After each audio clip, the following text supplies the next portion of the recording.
Арнама қош келіңіздер.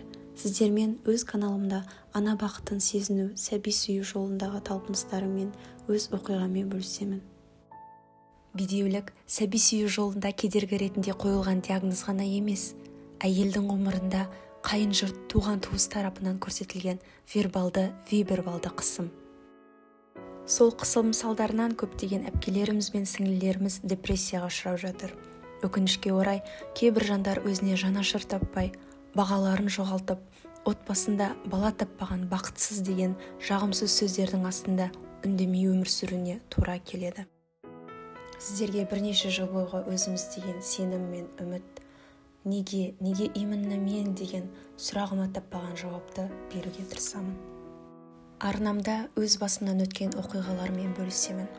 Внематочная беременность, гормональный сбой, мужское бесплодие, неше түрлі клиникалар, бір папка жиналған анализдер, ауыр антибиотиктер, выкидыш, құртылған иммунитет, депрессия, инсеминация, сәтсіз инсеминация, өзіңе деген сенімді жоғалту, бедеулік диагнозы, эко, сәтсіз эко, Аллаға құлшылықты көбейту.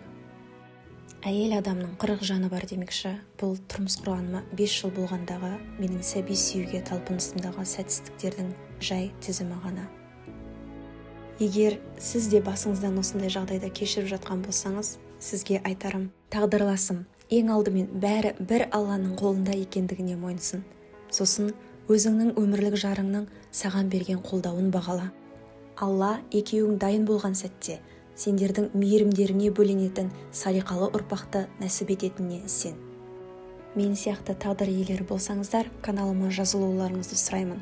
Менің жалғыз емес екендігімді, және де басқа да осындай сынақтардан өтіп жатқан қарагөз қыздарымыздың жалғыз емес екендігін, біз деген дауыс бар екендігін көрсетейік, бір-бірімізге қолдау жасайық.